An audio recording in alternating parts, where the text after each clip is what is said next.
अस्सलाम वालेकुम स्टूडेंट्स, मैं आपका टीचर जहांज़ेब मुख्तार AST में एक दफ़ा फिर खुशामदीद। और आज आपके लिए क्लास नंबर लेके आ गया हूँ 8, जिसमें हम डिस्कस करेंगे type on a path tool.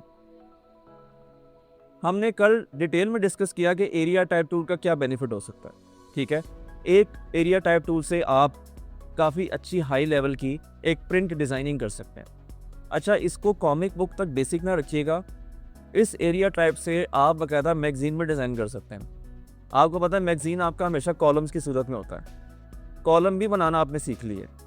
ठीक है, अब फॉन्ट सिलेक्शन, कलर सिलेक्शन, ये तमाम चीज़ें जो हैं वो अब आपका डिपेंड करता है कि आप उसमें कितनी ज़्यादा निखार और कितनी क्रिएटिविटी पैदा करते हैं। ठीक है, जहाँ पे फंसेंगे वहाँ ऑब्वियसली बात है मैं आपके साथ हूँ। ठीक है, ओके। अच्छा जी, मैं इसको लॉन्ग प्रेस कर रहा हूँ। यहाँ पर देखिए ज़रा थर्ड नंबर पे type on a path tool. ठीक है, ये था आपका टाइप टूल जो सिंपल टाइप करता था, पैराग्राफ बना के देता था आपको। सेकंड एरिया टाइप टूल था जो किसी खास शेप के ऊपर राइट करता था। और थर्ड वन है आपका type on a path tool, मतलब कि ये वो टूल है जिसके लिए किसी शेप की ज़रूरत नहीं पड़ेगी, आप किसी सिंगल पाथ के ऊपर भी इसको डिज़ाइन कर सकते हो। फॉर एग्जांपल ये है कि मैं इसको क्लिक करूँगा और मैं ब्लैंक कैनवस को जैसे क्लिक करूँगा तो यहाँ पर ये मुझे एरर देगा। ठीक है, क्योंकि मेरे पास पाथ कोई नहीं है। मैं आपको बता चुका हूँ कि पाथ क्या होता है। पाथ किसी शेप का एक हिस्सा होता है। जैसे स्क्वायर है तो स्क्वायर के 4 पाथ्स होते हैं। ठीक है, जिसे हम कॉर्नर्स भी कहते हैं। ठीक हो गया, तो एक लाइन एक पाथ है, वो मुकम्मल शेप नहीं है, चीज़ याद रखिएगा। ठीक है, शेप वो होती है जिसके ओपनिंग एंड क्लोजिंग पॉइंट होते हैं। लाइन का कोई ओपनिंग क्लोजिंग पॉइंट नहीं है, आप उसे किसी भी सूरत में डिज़ाइन कर सकते हैं। एक लाइन की आप ट्रायंगल बना सकते हैं, लाइन की रेक्टेंगल बना सकते हैं, एक लाइन से आप पॉलीगॉन बना सकते हैं, एक लाइन से आप हेक्सागोन और पेंटागोन बना सकते हैं। ठीक है, तो ये वो टूल है जो आपके पाथ के ऊपर काम करता है। कैसे? जैसे फॉर एग्जांपल कि एक पेन टूल ले लेते हैं। ठीक है, यहाँ पर मैं एक शेप बना रहा हूँ, क्लिक और ड्रैग, और यहाँ पर मैंने एक पाथ बना। इसको मैं यहाँ से स्केप करूँगा तो मेरे पास ये सिर्फ इतना सा हिस्सा बन जाएगा। अब ये कोई शेप नहीं है। ठीक है, अब मैं type on a path tool ले लेता हूँ और जैसे हमने एरिया टाइप टूल को बिल्कुल एज पे रख के क्लिक किया था, इसके साथ भी सेम फंक्शन है। हम क्या करेंगे कि हम यहाँ पर, मैं इसको जैसे क्लिक करूँगा तो देखिए यहाँ मेरे पास उस पाथ के ऊपर हमारा टूल आ गया। ठीक है स्टूडेंट्स, तो मैंने क्या किया कि मैंने पेन टूल से एक पाथ बनाया और यहाँ मैंने वो टाइप कर दिया। मैं इसका थोड़ा साइज़ बढ़ा रहा हूँ ताकि आपको पता लग जाए कि हम कर क्या रहे हैं। ठीक है, 24 कर देते हैं इसको। और मैं जैसे ही सिलेक्शन टूल पे जाऊंगा तो मेरे पास देखें कुछ प्रॉपर्टीज़ आ रही है। यहाँ पे एक ये वाली लाइन है, एक ये लाइन है। ठीक है, और साथ रेड बॉक्स भी आ रहा है। इसका मतलब ये है कि हमारा टेक्स्ट थोड़ा ज़्यादा है, जगह कम पड़ने की वजह से टेक्स्ट हमारा मार्जिन से बाहर निकल गया, जैसे एरिया टाइप टूल में होता था।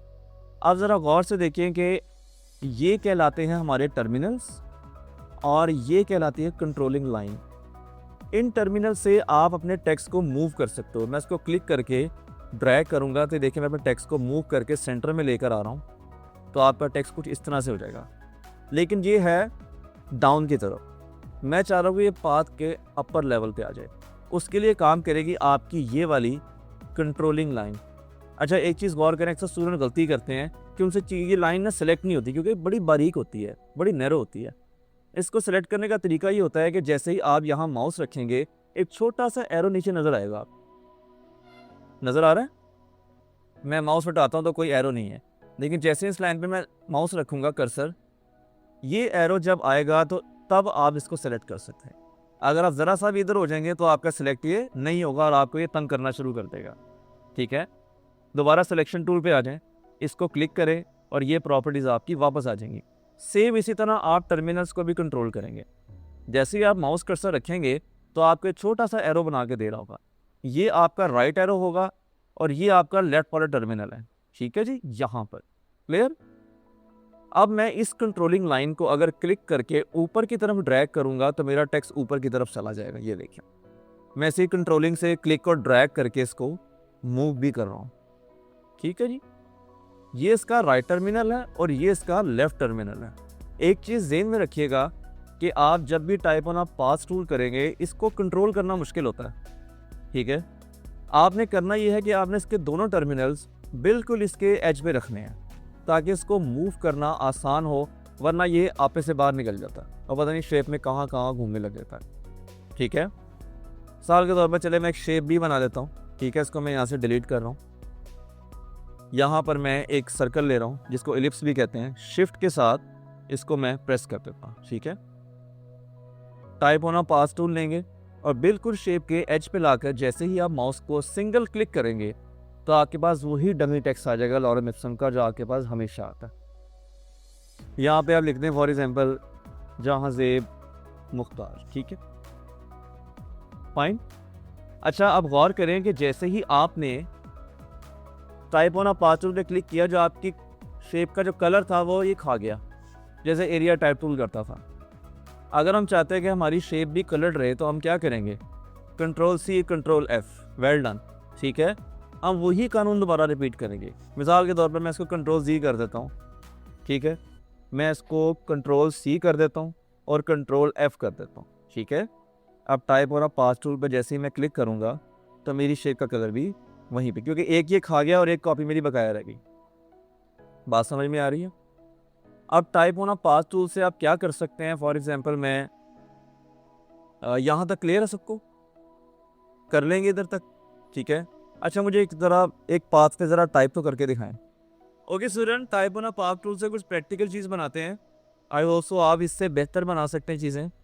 तो यहाँ से मैं एक एलिप्स टूल ले रहा हूँ, यानी सर्कल जिसे कहते हैं आप। शिफ्ट के साथ मैं इसको ड्रैग कर रहा हूँ। ठीक है जी, इसका फ़िलहाल मैं फिल ख़त्म करना चाह रहा हूँ।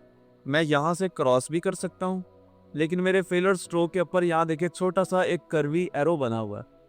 अगर मैं इसको क्लिक करूँगा तो मेरा फिल स्ट्रोक में कन्वर्ट हो जाएगा और स्ट्रोक मेरा फिल में कन्वर्ट हो जाएगा। जैसे देखिए मेरा यहाँ पे स्ट्रोक अभी ऑफ है और फिल मेरा ऑन है। जैसे ही मैं इसको क्लिक करूँगा तो मेरा फिल ख़त्म हो जाएगा, स्ट्रोक मेरा ऑन हो जाएगा। ठीक है, दोबारा बता रहा हूँ, कंट्रोल जी करके देखें कि जैसे ही आप इसको क्लिक करेंगे तो आपका फिल स्ट्रोक और स्ट्रोक फिल में कन्वर्ट हो जाएगा। ठीक है, अब इसकी आप बना लें कंट्रोल सी से कॉपी, और अभी कंट्रोल एफ नहीं करना, कंट्रोल सी बना के रख लो। ठीक है, ओके। इसको टाइप ऑन पाथ टूल पे आ जाए, यहाँ पर क्लिक करेंगे तो मेरे पास पहले की तरह एक डमी टेक्स्ट आ जाता है। यहाँ मैं लिख देता हूँ फॉर एग्जांपल राफे सलून। ठीक है जी, यहाँ पर मैं लिख देता हूँ जी राफे सलून, मैं इसी को ही एडिट कर लेता हूँ। ठीक है, राफे सलून। ठीक है जी, अब इसको मैं यहाँ से डबल क्लिक कर लेता हूँ और इसका मैं फॉन्ट चेंज कर रहा हूँ अच्छा सा। फॉर एग्जांपल यहाँ पर मेरे पास है आउटफिटर्स, ये बहुत अच्छा फॉन्ट है जी, आपको डाउन फॉन्ट से आसानी से मिल जाएगा। आउटफिटर का फॉर्म मैं यहाँ पर यूज़ कर रहा हूँ बोल्ड। ठीक है, और इसका साइज़ मैं थोड़ा सा बढ़ा रहा हूँ, 36 कर दूँ क्या। ठीक है जी, सिलेक्शन टूल ले लें और इसको एडिट आप इजीली कर सकते हैं।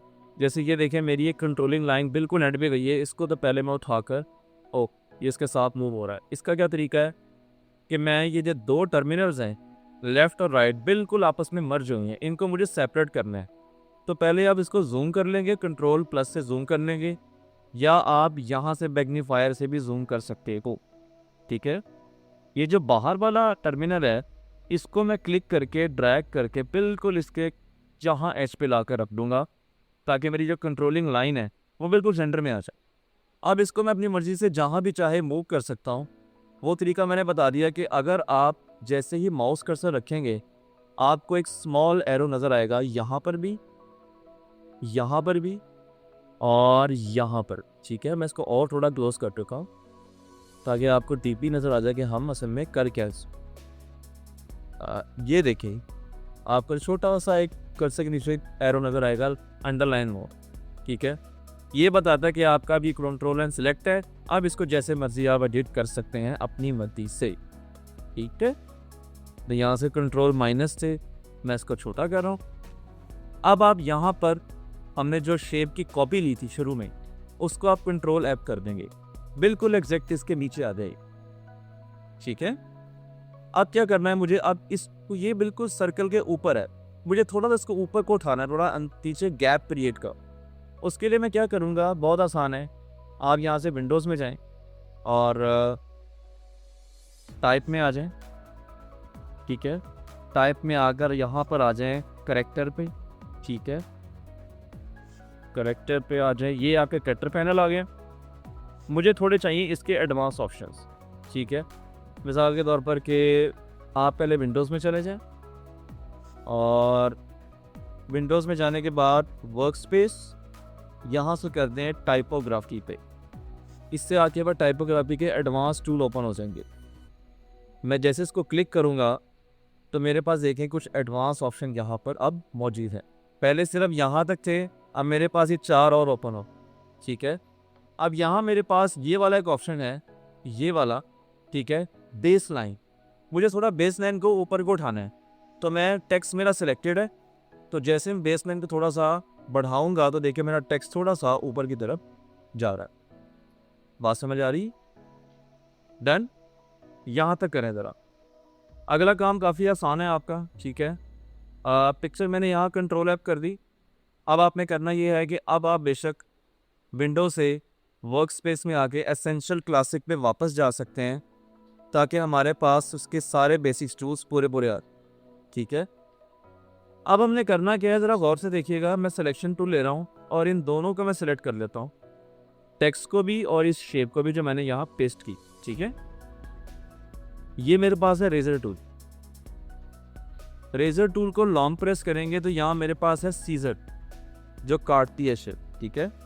सीजर पे क्लिक करें, एक पॉइंट लगाएं आप, अल्लाह भला करे यहाँ पे। मैं दोबारा से कर रहा हूँ, थोड़ी सी एरर दे देता कभी कभी। मैं अगेन इसको सेलेक्ट कर रहा हूँ, यहाँ पर एक कट लगा दें। एक शेप को सिर्फ इसको सिलेक्ट करें, इसको ना कीजिएगा, ठीक है। सीजर ले लें और यहाँ से एक कट लगाएं और यहाँ से भी लगाएं। क्लिक करके जस्ट क्लिक करना है, कट लगा के एक कट ये लग गया, एक कट ये लग गया। सिलेक्शन टूल पे आ जाएं। अब हमारे पास ये अलग शेप है और ये वाली अलग शेप है। ये वाली एक दोबारा से इसको क्लिक कर रहा हूँ, ये वाला हिस्सा दोबारा देखने में क्या कर रहा हूँ। मेरे पास ये एक शेप थी, मैंने इसको इस शेप को क्लिक किया, सिलेक्ट कर लिया। सीजर ले लें, यहाँ से लॉन्ग प्रेस करेंगे रेजर टूल में, यहाँ सेकंड नंबर पर हमारे पास आएगी सीजर, ठीक है। एक कट आप ये लगाएंगे यहाँ पर। फिर से एरर आ गया, मैं दोबारा से इस पर सिलेक्ट कर रहा हूँ, इसको मैं सिलेक्ट कर रहा हूँ, इस शेप, ठीक है। एक कट लगाएं यहाँ पर, फिर कहा गया प्रॉब्लम। एक कट लग गया इधर, एक कट लग गया इधर। सिलेक्शन टू, इस हिस्से को क्लिक कर लें आप। ये आपका ऊपर वाला हिस्सा, लाइक यहाँ से मैं सिलेक्ट कर लेता हूँ।